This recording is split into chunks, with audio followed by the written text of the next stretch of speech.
I'm Clara, 32. One day I went to my parents' house to pick up my kids. When I walked in, I heard my mom say, "The other kids eat first, and mine can wait for leftovers."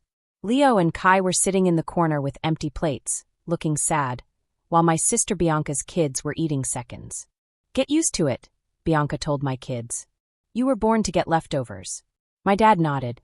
"They need to learn their place." I didn't say anything. I just gathered my kids and left. I was shocked and hurt, but I didn't know what to do. Over the next few weeks, I noticed more things that made my family scream in anger and shock when I finally decided to act. Before I start, share your story in the comments. Hit the like button and subscribe to see what happens next.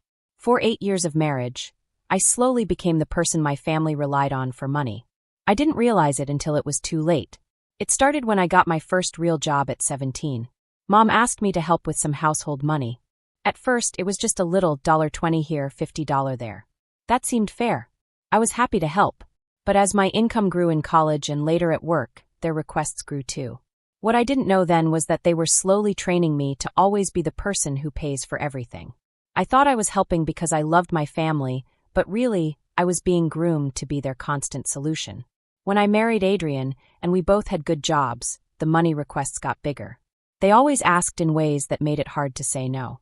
"Clara, honey, your dad needs dental work," Mom would say. "Insurance doesn't cover it all, and you know how he is about spending money on himself. Can you help?" $1,000. "Clara, Bianca's car broke down and she needs it to go to work. She's already struggling as a single mom." $2,000. "Clara, we need help fixing the roof before winter. Here are the contractor estimates." $5,000. I paid every single request. I loved them, and helping my family felt right. But I didn't notice how much the amounts were growing, or how my career made me the main person they called for big emergencies. When Adrian and I needed help, they were too busy. If I had surgery and needed someone to watch the kids, Bianca couldn't take time off. When we asked them to babysit for our anniversary, suddenly everyone had plans. But when they needed money, I was the first person they called. I always said yes. Adrian tried to point out the problem gently. "Babe, when's the last time they offered to help us?" But I defended them. Family is complicated. They show love differently. I couldn't see the bigger picture. Adrian slowly noticed the subtle, hurtful comments about our children being mixed race.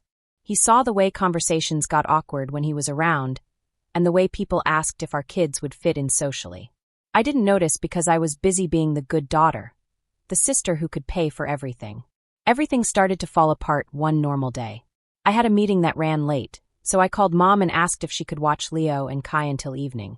She said yes, which should have been my first warning. Mom rarely offered extra time with my children. When I got to their house at 6:30, I heard kids' voices inside, but something felt strange. I went in and saw Bianca's twins, Aria and Felix, sitting at the table with full plates and tall glasses of milk. Leo and Kai were sitting on the kitchen floor with tiny peanut butter sandwiches, watching the other kids eat spaghetti. "Oh, good. You're here," Mom said. "We were just finishing dinner." I looked around slowly. Bianca was scrolling on her phone while her kids ate their second helping. Dad was in the recliner with a plate on his lap, watching TV. The division was clear. Some kids were eating properly, some weren't. I knelt down with my children. "Leo, Kai, how was your day?" "Fine," Leo said quietly. Kai shook his head. They were busy with different things than the other kids. "What did everyone have for dinner?" I asked. "Mom made spaghetti," Aria said proudly. "It was really good," Felix added. "And you guys?" "Sandwiches," Kai said. I looked at the counter. There was still a big pot of spaghetti. Enough for everyone. "Actually," I said, "let's make you guys some real dinner before we go home." "Oh, they're fine," Mom said. "Kids don't need much." They weren't hungry anyway. But I knew my kids. Kai was always hungry. Leo never refused Grandma's cooking unless something was wrong. They looked tired, not just physically, but emotionally. I made plates of spaghetti for them anyway. Their faces lit up. They were really hungry. While they ate, I tried to understand what had happened. "So, what did everyone do today?" I asked.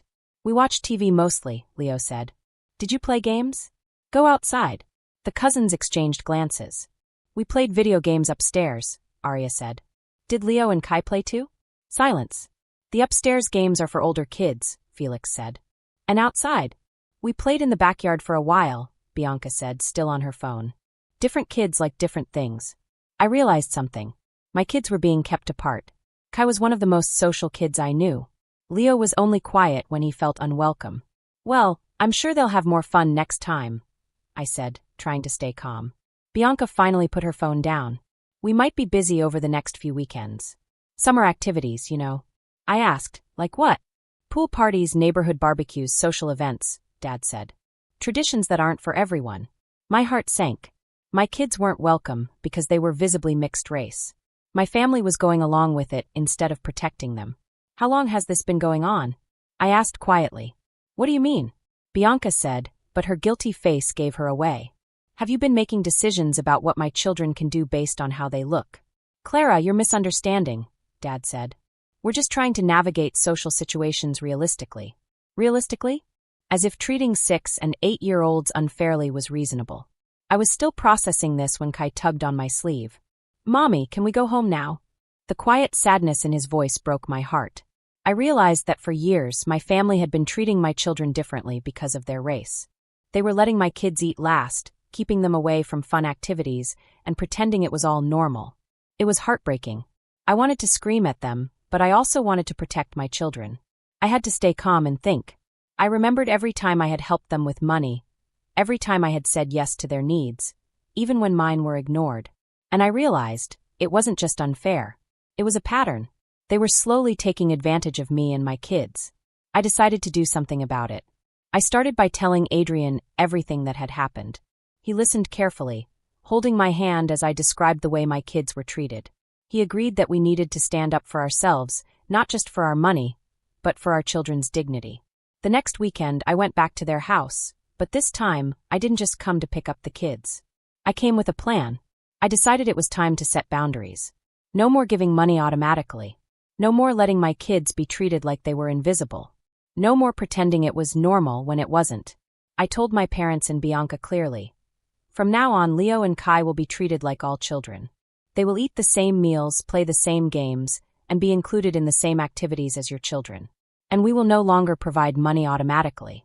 We will help when we want to, but not because you ask or guilt us. There was a long silence. I could feel them trying to figure out if I was serious. I was very serious. The first weekend, my parents tried to sneak little comments about how different our kids were, or how hard it was to include them. I didn't argue. I calmly reminded them that our children were part of the family, and they deserved the same love and attention as anyone else. For the first time, Leo and Kai were able to sit at the table with everyone else without feeling like they were getting scraps.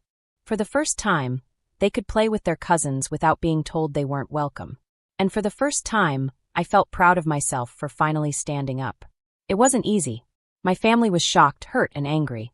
But I realized that standing up for my children was more important than trying to keep them happy at all costs. And slowly, things began to change. By the next month, my parents stopped asking me for money all the time. They started inviting my children to more activities, even if it took some reminders. And while some attitudes didn't change completely, my kids knew they were loved, respected, and included in ways they had never been before. That day, when Kai tugged on my sleeve, asking to go home, I promised myself I would never let my children feel invisible or unloved in their own family again. And that promise has changed the way I live my life every single day. My 6-year-old shouldn't act like he expected to be disappointed. Neither of my children should feel like they were bothering their grandparents. Yes, sweetheart. We're leaving soon, I said, helping him finish his spaghetti. I gently scooped some sauce onto his fork and pushed it toward him. Eat a little more before we go, okay? Clara, don't make this bigger than it is, Mom said, frowning slightly. We're just trying to help the boys understand how social situations work, Dad corrected. The world isn't always friendly to everyone. Better they learn that in a safe place. Safe place? I asked, my voice shaking. You think teaching my children to expect less is keeping them safe? And you think their grandparents' house should be the place they learn they aren't welcome? That's not what we're saying, Bianca protested, her voice rising a little. Then what are you saying? I asked. Because it sounds like you're telling me my children should get used to being left out of family activities because some neighbors might not be comfortable with them. We're not leaving them out of family activities, Mom said quickly. This is about outside events. Events that you attend with Bianca's children, but not mine. That's different. Arya and Felix fit naturally into the social groups we go to. My children don't. I looked at Leo and Kai. They were listening very carefully, like children always do when the conversation is about them. They were learning, in real time, that their own family thought they were a problem. My heart tightened. How could I explain to my own children that the people who were supposed to love them most were treating them as if they didn't matter? "Come on, boys. Get your backpacks," I said, trying to sound calm. "Clara, don't leave angry," Mom pleaded. "We can talk about this." "Talk about what?" I asked. "How do you think my children should get treated differently than their cousins? How do you think it's okay to teach them to expect less because of who their father is?" The room went quiet. Even Arya and Felix, who had been talking and giggling during dinner, stopped. They stared at the table, listening. "We love those boys," Mom said weakly, almost whispering. "Do you?" I asked. "When's the last time you came to Kai's soccer game? Or asked about Leo's art project? When's the last time you called just to talk to them, not to ask me for help with bills?" They couldn't answer. We all knew the truth. Their relationship with my children had always come second to their relationship with my money. That thought made my stomach twist. How could people who were supposed to love and protect my children see them as secondary? "This is ridiculous," Bianca said, standing and crossing her arms. "You're acting like we're terrible people because we're honest about social realities." "I'm acting like a mother whose children are treated as less important than their cousins," I said, my voice firm. "No one said they were less important," Dad protested. "You just spent 20 minutes explaining why they can't join the same activities as Arya and Felix. How is that not treating them as less important?" I helped my children gather their things. My hands were shaking, but I controlled my anger. I picked up their backpacks and lunchboxes, stuffing them neatly into their bags. "Where are you going?" Bianca demanded, her voice sharp now. "Home," I said. "To people who think my children are just as important as everyone else." The car ride was heavy with silence. My boys stared out the windows, each lost in thought. I glanced in the rearview mirror, seeing their little faces pressed against the glass. I hated that they were hearing this, that they were understanding more than they should at their ages. Finally, Kai spoke. "Mom, why can't we go to the pool parties?" I had been dreading this question. I swallowed hard. "Because some people aren't ready to welcome everyone yet," I said gently. "Because we look different from Arya and Felix." Kai's words hit me like a punch to the chest. "Some people have small minds about differences," he said, frowning. Jamie, my 8-year-old thinker, looked at me seriously. "Is it because Dad is black and you're white?" "That's part of it," I said. "Does Dad know that Grandma and Grandpa think we're different?" "Yes," I said softly. "Some people might treat you unfairly because of how you look. That's why Dad and I work so hard to make sure you know how special and valuable you are."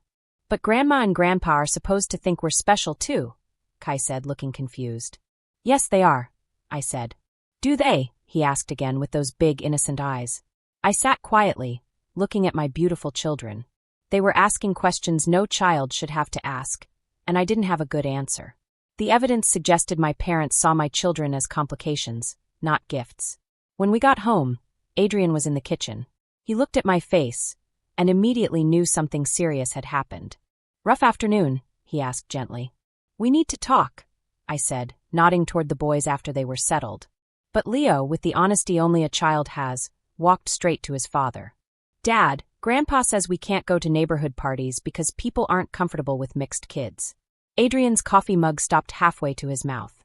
His face shifted from hurt to anger to something that looked like sad understanding. "Did he say that exactly?" he asked. "They said, we need to prepare you for reality because the world isn't inclusive," I said. "Exactly," I added. And Mom agreed. She said it was about helping them understand social situations by leaving them out. Adrian knelt down to their level. "How do you feel about what they said?" "Confused," Leo said quietly. "We didn't do anything wrong," Matt added. "You're right," Adrian said, his voice soft but strong. "You didn't do anything wrong. It's not fair. And when people treat you unfairly because of how you look, that tells you something very important about them, not about you." "What does it tell us?" Leo asked, curious and earnest. "It tells you they aren't as smart or loving as they should be," Adrian said. "And it tells you that you deserve to be around people who are." After the boys went to bed, Adrian and I finally had the conversation I had been avoiding for years.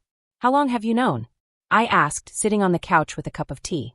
"I've suspected for a long time that your family wasn't fully happy with our marriage," Adrian said quietly. "But I hoped I was wrong. I hoped it would get better after the boys were born. Why didn't you say anything?" I asked, a little hurt. Because I know how much you love your family, he said gently.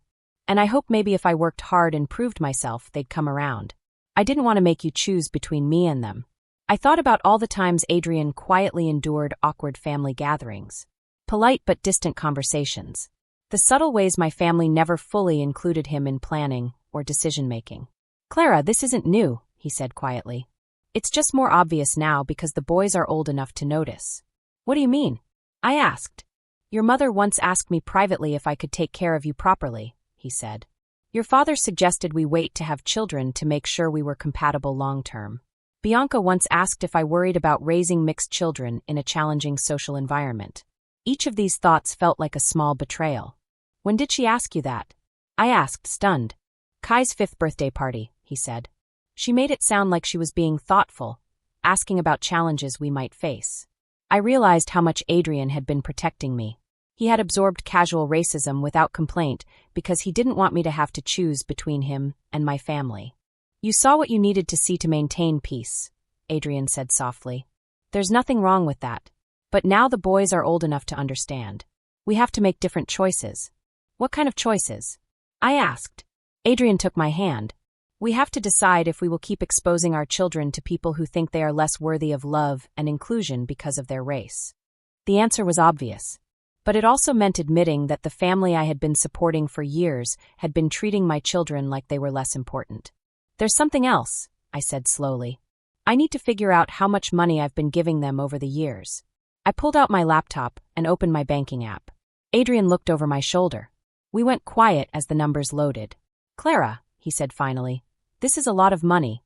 The last 3 years showed $47,000 sent to family members for mortgage help, car payments, medical bills, home repairs, and loan repayments.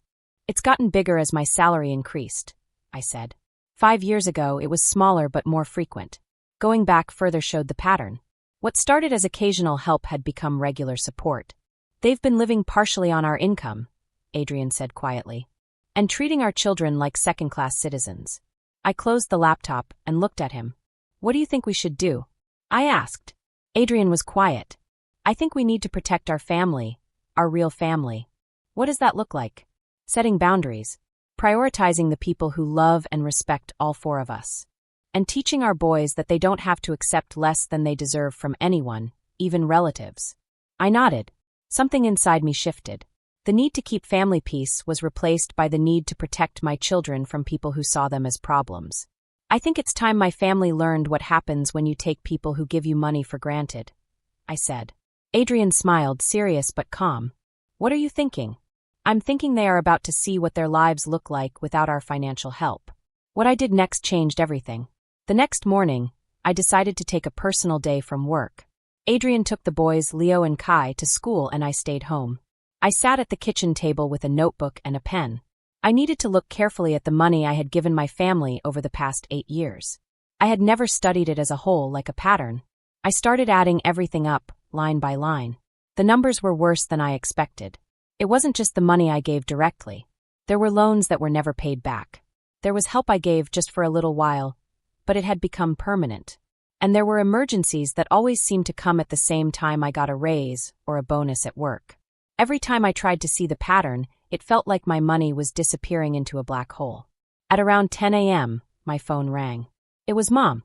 Hi, honey, she said in her soft, calm voice. I've been thinking about yesterday. Maybe we got off on the wrong foot. Have you? I want you to know that we love you and the boys more than anything. If we said something that seemed hurtful, we didn't mean it. I could hear it clearly. It wasn't really an apology. It was what I call a non-apology. She wasn't saying, I'm sorry for what I said. She was saying, if you misunderstood, that's your problem. I took a deep breath. Mom, can I ask you something? Of course, sweetheart, she said. Do you think Leo and Kai are your grandchildren the same way Arya and Felix are? There was a long, heavy pause on the phone. What kind of question is that? She finally asked. Of course they are, I said firmly. Then why don't you treat them the same way? I asked. Clara, my mother, said, we do treat them the same. If you think otherwise, you are reading it wrong.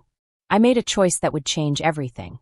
Instead of arguing on the phone, I decided to hear what they really thought when they didn't know I was listening. I wanted the truth. You know what, Mom? You're probably right. I was probably just tired yesterday and reading too much into things. I said. Oh, good, she said, sounding relieved. I knew you'd come around. You're always so reasonable. Reasonable. That was her word for easy to manage. I said, actually, I was thinking of stopping by later to say sorry for overreacting. That would be wonderful, dear. Bianca will be here too. We can clear the air, Mom said. Perfect. I drove to their house around noon.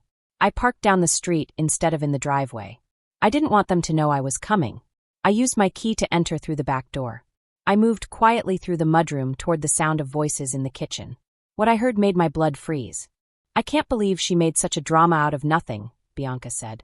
She acts like we're monsters because we're realistic about social situations. The boys need to understand how the world works. Better they learn now than get their hopes up and be disappointed later, Dad said.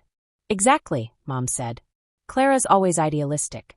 She thinks love conquers everything, but that's not realistic with mixed children. The thing is, Bianca continued, my kids' friends from school were going to be at that pool party. I can't have them asking uncomfortable questions about why Leo and Kai look different. It makes things awkward. The neighbors already notice, Mom said with a sigh. What do they say? Bianca asked. Oh, the usual worries, Mom said. Whether Clara knew what she was getting into, whether those boys will have behavior problems as they grow older. People worry about mixed children having identity problems. My hands were shaking with fury, but I forced myself to stay calm and keep listening. Well, at least we don't have to worry about Clara staying mad long-term, Dad said.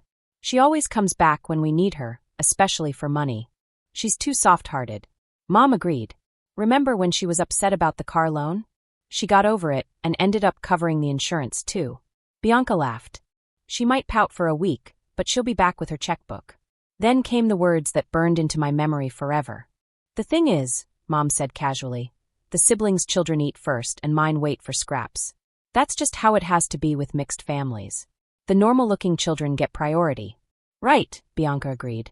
And honestly, the sooner Leo and Kai get used to it, the better. They were born to get leftovers socially everywhere. It's just reality. They need to learn their place. Dad added, we're doing them a favor by teaching them early.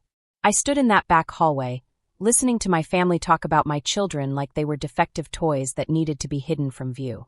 They weren't grandchildren to be loved and celebrated. They were embarrassments to be managed and minimized. That was the moment the last piece of my old self died. Something stronger and harder was born. I walked into the kitchen, and the conversation stopped. 3 guilty faces turned toward me. Clara, Mom said brightly, her tone completely different. You're early. I was just telling Bianca how much we enjoyed having the boys yesterday. The audacity was breathtaking. After listening to them systematically dehumanize my children, she was pretending to be a loving grandmother. Were you? I said flatly. Yes. They're such good boys. So well-behaved and polite, she said. I looked between the 3 of them, memorizing their faces, their expressions, and the casual way they had just talked about my children being less worthy. I went to get Kai's water bottle. I lied smoothly. He forgot it yesterday. Oh, of course. Let me help you find it, Mom offered, bustling around with fake helpfulness. I retrieved the water bottle from the counter and turned back. Actually, I said calmly, I heard your conversation just now. The color drained from their faces. What conversation? Mom asked weakly. The one where you explained that mixed children should expect scraps while normal-looking children get priority. The one where you said they were born to get leftovers. The one where you agreed they need to learn their place. Clara's dad said carefully, You're taking things out of context. Am I? What context makes it acceptable to say my 6- and 8-year-old children deserve less than their cousins because of their race? I asked. We never said that, Mom protested. You said it exactly. I heard every word. I looked at each of them in turn. But what really struck me was the part about me being your safety net, your reliable ATM, who always comes back with her checkbook. That's not true, Bianca began. Isn't it? How much money have I given this family over the past 8 years? I asked. They exchanged uncomfortable glances. We're family, Dad said. You're absolutely right. Family helps each other. But families also love and protect each other's children. You don't teach those children to expect discrimination from their own relatives, I said. I walked toward the door, then turned back. I'm going to give you some time to think about what you heard today. About whether you can live with treating my children as less worthy than Bianca's, about whether your financial comfort is worth more than my grandchildren's emotional well-being. Clara, wait, Mom called. We'll talk again soon, I said. When you're ready to be honest about whether you actually want my children in your lives, or just my money.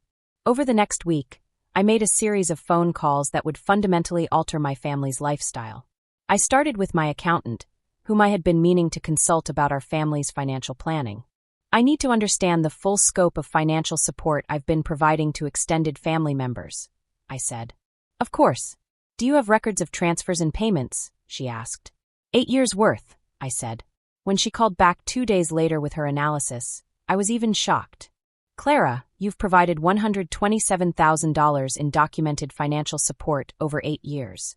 That's not even including gifts or informal assistance that weren't recorded, she said. The number was staggering. That could have been a house down payment, college funds for both boys, the European vacation Adrian and I had talked about for years. What would you recommend to someone in my situation? I asked. Financially speaking, immediate cessation of support. You're subsidizing other adults' lifestyles at the expense of your own family's long-term security.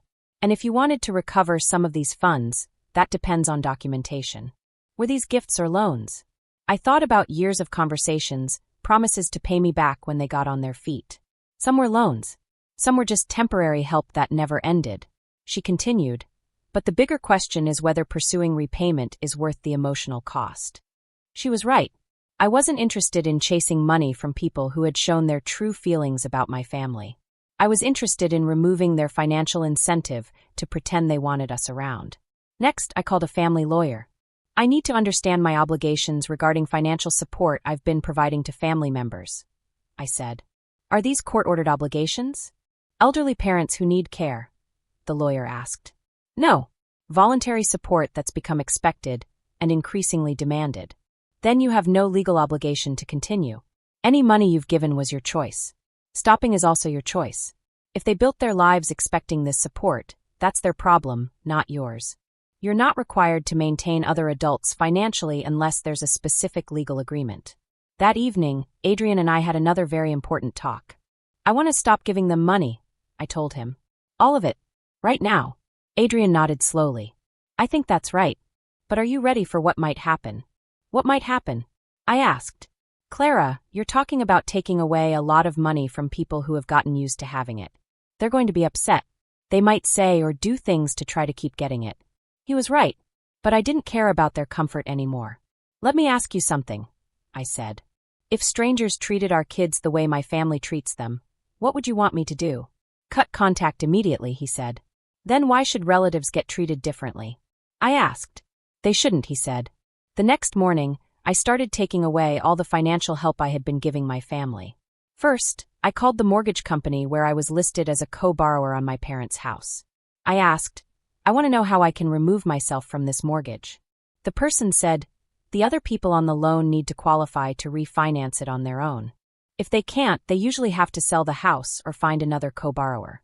How long does refinancing take? I asked. 60 to 90 days, depending on their finances, they said. Perfect. That gave them time to understand their situation without my money. Next, I stopped all automatic transfers from my bank to theirs. No more mortgage help, no more emergency money, no more insurance payments. Everything stopped. Then I called Bianca's car lender. I said, I want to make sure no one can change this loan or give more credit without my written permission. They said, we can add that note to your account. By the afternoon, I had carefully removed myself from their money system, but gave them a little time to understand what was happening and make new plans. Then I waited. The first call came that evening. Dad, Clara, sweetheart, there's some kind of banking mistake, my dad said. Our mortgage payment didn't go through. There's no mistake, I said. What do you mean? He asked. I canceled the automatic payment, I said. There was silence. Can you explain why? He asked. Because I don't want to give money to people who think my kids deserve less than their cousins, I said. Clara, if this is about that thing you think you heard, he began. No, I said. I heard exactly what I heard. Mom said mixed kids should expect scraps, while normal-looking kids get more. You agreed that my boys need to learn their place. Another long silence. We can talk about this, he said finally. What is there to talk about? I asked. Either you think my kids are as valuable as Bianca's or you don't. Of course we do, he said. Then show it, I said. Stop making excuses for excluding them from family activities. Stop teaching them they should expect less because of their race. Clara, you're being unreasonable, he said. I'm being a mom, I said. The mortgage help stops. The emergency fund stops. All of it stops until you figure out how to be good grandparents to all your grandchildren. I ended the call before he could argue more. 20 minutes later, Bianca called. Clara, what's going on? She said. Dad called me panicking about the mortgage. I stopped giving them financial help, I said. You can't do that. They depend on that money, she said. Then they shouldn't have spent an hour talking about how my kids are problems, I said. That's not what we said, she said. It is what you said. I heard every word. You said my kids were born to get leftovers. You said normal-looking kids get priority. Which part am I misremembering? There was silence. Here's what's going to happen, I said. You have 90 days to figure out how to live on your own money. No more mortgage help. No more car payments. No more emergency loans. If you can show me that you genuinely want my kids in your lives, not my money but my children, then we can rebuild a relationship. Clara, please, we can work this out, can we? She said. Because I've been trying to work things out for 8 years, and my kids are still sitting on floors while their cousins eat at tables, I said. The next 3 weeks showed me exactly what mattered most to them. My mom called crying, saying they had planned their budget around my money and couldn't live without it. I suggested they might need to move to a smaller house. She said I was being cruel. Bianca called many times, sometimes angry, sometimes begging. Her car payment was $389 a month, which was a lot of her part-time income. You're going to ruin my credit score, she said. As if that was my problem. Dad tried another way. He came to my house without warning.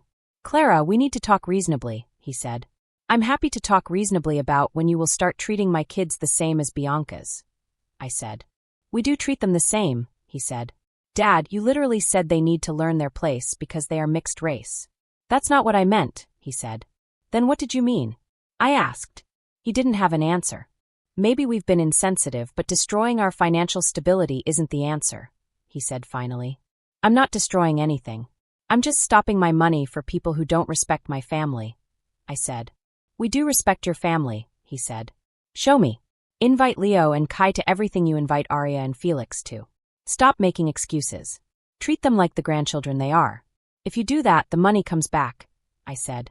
The first thing he cared about was money. That told me everything I needed to know. Dad, if you really change how you treat my kids, then we can talk about rebuilding our relationship. But I'm done paying people to tolerate my family, I said. By week 4, desperation set in. My parents put their house on the market. Bianca started working extra hours and looking for a second job. The lifestyle I'd been paying for was falling apart. Then they tried a new strategy. Mom called. Clara, what if we set up regular family dinners where everyone is treated equally? She asked. What would that look like? I asked. All the grandchildren come over every Sunday. Same activities, same dinner, she said. It sounded okay until she added, and maybe you could help with essential expenses, just the mortgage, while we rebuild trust. There it was. They wanted to earn my money back instead of showing love. Mom, here's what I've learned, I said. When someone shows you who they are, believe them. You showed me you think my kids deserve less than their cousins.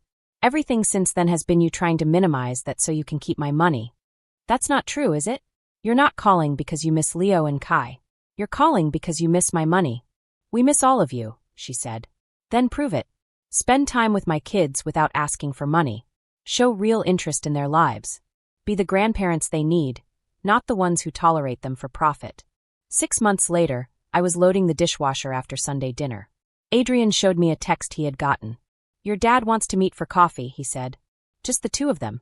He wants to apologize properly. This was new. In 8 years of marriage, my dad had never wanted to meet Adrian alone. What do you think? I asked. I think it's worth hearing him out, Adrian said. 2 days later, Adrian came home with a complicated look on his face. How did it go? I asked. He apologized. Actually apologized. Not just saying sorry I was offended, but for treating me like an outsider, for making assumptions about our kids, for talking about whether they belonged in family activities, he said. I studied Adrian's face. Do you believe him? I asked. I think he's scared, he said. They lost the house. Clara, they're renting a small apartment now. Bianca's working 2 jobs and had to sell her car. They're learning what life looks like without my support. Good, I said firmly. But I also think he's thinking about some things. He asked about Leo's art projects. He wanted to know about Kai's soccer season. He seemed different. That evening, Mom called.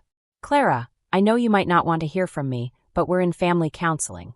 We're learning about unconscious bias and how our actions affected you. We're trying to understand how we got here. I don't expect you to forgive us immediately, but we're trying to be the grandparents Leo and Kai deserve.